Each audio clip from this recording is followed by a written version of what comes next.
Balimao annokuma très urgent. Balimao billet lundi 13 juillet 2026. Malion ala sago au sago. Président Assimi Goïta abe fait kanani accord d'Alger moumbe Mali kla. Assimi Goïta be kana kere klinka awa o barau o kumakan o discussion de be sena. Ka CCD feke. Irisouye secret commando fana fo Assimi ngena meno secret fo awengena bi Malion. Malion ça ne va pas entendre quoi. Mena kumakan do kala folo aw nanga jango la me aperanga ga décortiquer lim gambo foko da oka aw nanga na me fa. C'est pas les armes seulement qui peuvent mettre fin à ce conflit. Il faut qu'on ait en place des meilleurs politiques, des vrais politiques. Abela Jelin Messa. Boubou Mabel Jawara Boraya Framede. Comme Marfa Drontisseka Kalain Ban. Boubou Mabel Yafo Abela Jelia Messisa. Négociation de Beka planifier ça. Ani Jeuni Mogo, Yada Galiga Mogo, Ani Amadou Koufara Mogo. Ou de bena ou de négociation bara ou de bekake. Assimi ka fanga de menacer l'indou. Donc Assimi ba dombi ni kelen tora sena aka fanga bibi. Donc il faut qu'aller ka négocier. Politicien be munke ku ka taninke ka mogo nun toy ou ka tuka zone kono olu ku ka fanga ke ka diabo. Assimi fe kana no système croadi. Ni corona chabo barla. Ndaro na be nyabulu na te nyabulu pour le moment bara de bi. Docteur Sogel Kokala Maïga Bora aye Algérie fou. Aïda en Algérie. Les questions diplomatiques, les questions économiques. En Algérie, c'est qu'à Barakoluka problème fouille tout là. Oui, Jamanan Jamanay. Aye général Chani Betalim ka Algérie. Groupe armé be général Chani fi. Marfatougou be Niger, Marfatougou be Burkina. Aye Burkina président Taleko Jamanawara ki dado alinaka Marfatougou Tchea. Ou Marfatougou be Mali Kelena. Et rébellion me Mali Kelena ate Burkina ate Niger. Mais ao jumen décelé kataka betaka sigika fo kani terroyi. Ah jumen kayake ane asimite. Pour plan de BC. Ima bubu mabel mangamea. Ima bubu manga ijona sega aga orona me. C'est pas les armes seulement qui peuvent mettre fin à ce conflit. Marfa Drontisseka ni Kelemba. Comme Marfa Drontisseka Kelemba. Ima ouda elema. Ouda elema. En Algérie ka kele banadro mbaf makuma jugu fa Algérie mané. Bubu de da kumeni ka klaro bubu ya da elema. Parce que on est molo masiso kelingono. Donc si ça négociation ko de Bessina. Ayan ba accord d'Alger minade. Algérie be kananodi. Irisu fana mu fasi mingena nango oroni fo yani nganya nga video oroni ko. Irisu kasimi goitanyana. Kero ko Bachar Assad gena kibo kalamade. Ko ka armée fana segara tan chugarla. Parce que mo me fait ka attaquer tia de quoi. Angare parce que ni armée be kala te ba. Abe je sera si kan psychologiquement. Imaye anga 2012 o ya kala ya no fedro. Anga sera su bolla kana coup d'état ke atete la. Ou be ka kala ya de mo ndada de. Ananye mo bakele faka bakele were be bo. Donc iriso ya asimina sigide ka sra ira la ko stratégie be asimolo ka mai parce que asime mari sura si tlanche be mineka be don kasola munu be se kala be don kasola kata sura suta ka tubla ambassade kono kata sura suta ka tubla bureau climatisé do kono sunguru baw olu be taka warta ka doluma ki banka armée formée ki take fanga ko kele ki take hasidiya ki take janfay iriso ya wole kala sigi bon en iriso ka mo chama ne fakara anefis Anya Anefis fana sura tugo n'entendre la irisu de ka wuli ka jo fana ke donc avec la ka comme Anefis ko kofe imaye uma Anefis Victor uma fetilla ou ya fa don dugu jotoro ou sije elema parce que nous tora la droit à vérité be beau uma Anefis ou ya ne uboloku ya Anefis sura tugo ma sura tende Algérie ka implication be Anefis ko ina maintenant ndado la donc Algérie accord d'Alger de beka préparer ça non accord d'Alger mi nanye ibeka kele kanta fede Assimi tara sigo au fega au accord d'Alger kele avec a sigo de ma indirectement keranina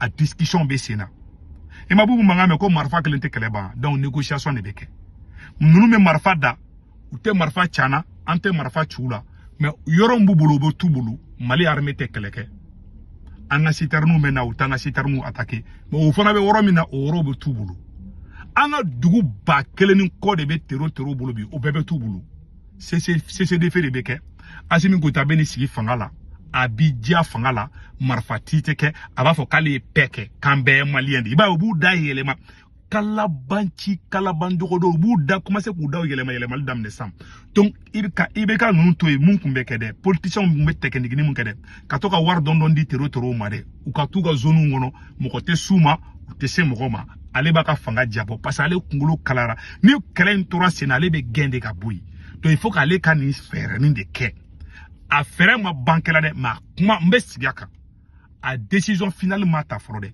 mais a discussion de bɛ sen na a ŋaniŋɛ de bɛ Asimi kɔrɔ a bɛ ka discussion kɛ pour le moment u ma tila fɔlɔ n ka nin ye maliyɛn bɛɛ la sɔmi n'a y'a mɛn don min ko attaque jɔra tero ninnu u ni Asimi u y'u bolo da fɛngɛ de la awa Algérie de b'o intermédiaire la est ce que nin bɛ ka kɛ Mali kelen na wa ayi général Tchani bɛ taa Algérie ani Algérie bɛ kuma business de kan ani Algérie tɛ kuma ko Algérie ka da don u ka question sécuritaire la ani Algérie bɛ diya o ye tiɲɛ de mais an bɛ se ka an ka kɛlɛ fo ka taga jamana wɛrɛ de kan olu k'i da don an ka kɛlɛ la o ye ça c'est la honte o ye question de souveraineté bari bon maliyɛnw ko wulufarinba n'i ka wulufari faga dɔ ta b'i kin Asimi Goïta Kidali minɛna don min na i m'a ye Kidali bɛ mɔgɔ ninnu bolo de koyi Kidali ko kuma i m'a ye o ye nkalon sugu bɛɛ tigɛ wa sisan Kidali bɛna to mɔgɔ ninnu bolo de n'an bɛ taa Kidali an bɛ to ka wari de d'u ma sisan o de fana fɛɛrɛ ni bɛna tigɛ i b'a ye u bɛ commencer ka wari di rebelle ma sisan an bɛ taa Kidali u b'a ko kɛlɛ banna i bɛ ka système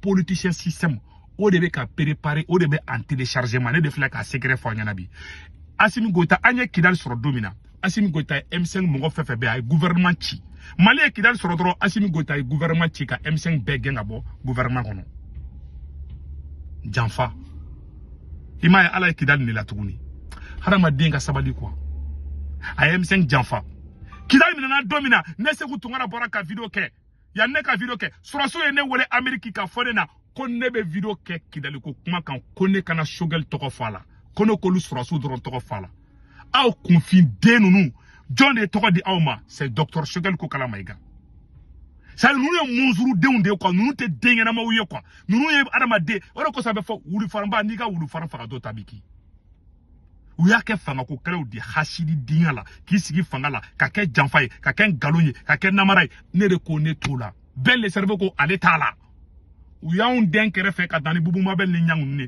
parce que n'u ko k'olu ka ko k'o kɛ olu b'o kɛ hali n'u ko k'u ka t'u sigi sugu Bamakɔ sugu fiyɛba la k'u b'o kɛ u b'a kɛ hali n'u ko ɲangu ni Bubu ma k'u ka taa Bamakɔ suguba la k'u ka t'i sigi ka b'o kɛ ka ɲɛgɛnɛ kɛ u b'a kɛ bon anw tɛ sɔn o de ma an b'u sɔsɔ de o man d'u ye parce que u bolo olu de y'an da u ye Kidali minɛ dɔrɔn u ye M5 ci u ye Kidali minɛ dɔrɔn u ye M5 mɔgɔ bɛɛ gɛn ka bɔ gouvernement na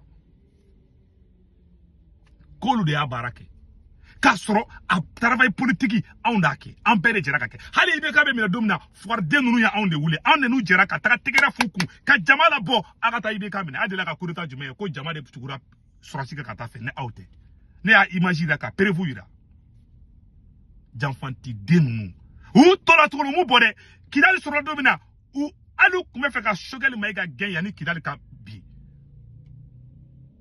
u dɛsɛra di u y'a ka livre jeni ka manamana ko caman k'a la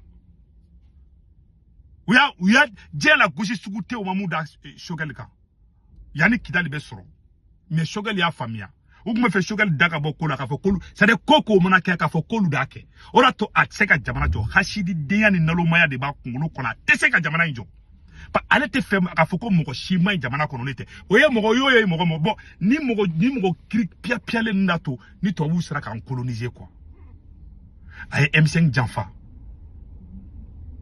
k'ale kelen bɛ se ka taa n'a ye ka e ye tɔgɔ min sɔrɔ M5 dɔ d'e ma e bɛ tɔgɔ min b'i bolo bi M5 dɔ d'i ma M5 de b'i ka gɛn tɔgɔ min la M5 d'a d'i ma parce que M5 ka 10.17 mesures docteur Shogɛl Kokala Mayiga taara discours min kalan Nations Unies na o de tɔgɔ di Mali ma aw ye fanga ta ni bandaw ye fanga ta aw tile kelen ma kɛra ka taga kuma jugu fɔ Faransi ma Nations Unies na docteur Shogɛl Kokala Mayiga y'a daminɛ dɔrɔn et puis zɛrɛ ni jatigi faga yiru n'i ye ko kɛ n'o ka ɲi o b'o ɲini ka e bɔ yen ka tila k'o tɔgɔ du yɛrɛ ma c'est e yɛrɛ bɛ fɛn dilan ka di sɔrɔsi ninnu ma dɛ u hasididen ninnu u bɛ tila k'o fɛn ta ka tila k'e kɛlɛ tuguni o de y'a to Ala ye fɛn bɛɛ tiɲɛ aw bolo a ye M5 janfa Kidali minɛ la a ye Kidali perdi bi an ka sɔrɔsiw sara yanni an ka Kidali sɔrɔ a ye Kidali perdi bi ko wulufarinba n'i ka wulufarin faga dɔ ta b'i kin e y'i ka wulufarin bɛɛ faga mais dɔ de ka wulufarin bɛ k'e kin bi Quelle honte. Quelle honte. Bi e marula bi. E kera fado na sena samara bi. Maman Rebecca wuli bi ka munuma ka ta négociation ke ka ta CCDV ke. Voilà les conséquences de la trahison. Haramade halalade imanga janfake. Halalade nga barate janfai. Horonde nga barate janfai. Ibe dige fefekol. Ame kidali soro domina manyima kola. Anga baton de tira tamoktu. Anga soro so de sarakiani kidali ka soro. O bekera zero ye. Anya kidali soro domina ambele kumbola kunganga ta nyogambolo. Ambe kumbola be nyogambolo domina M5 ni au. Ala ye baraka do malla. Abe Korane kono, abe Bibulu kono. Ali bolisona be benakan. Kona au farale me nyogon kanko ala be baraka do au la. Domina. Aye kureta folo anyoke. Ayan janfa. Aga kobe chena. Mais kureta flana. An farale nyogon kan. Ala ye baraka do ana. Ka togo di e Asimi Goitama. Yo yelema. Ko ke janfay. Yo yelema ko ke eretayi. Bi Asimi kele ko mobili koro bin jone be goutronda la. E ka moteur de que docteur Choguel ko kala maygay. E ka pine aneka amortisseur o de kunye ben le cerveau. Yo be janfa briefing i ka briefing de kunye ben le cerveau. I ka briefing de que Choguel maygay. Yo be janfa bi ita chena i lebura i maka gobi ko wulumusoni bobi. Ni ale barka do la korone nyamade parce que e janfa de ke.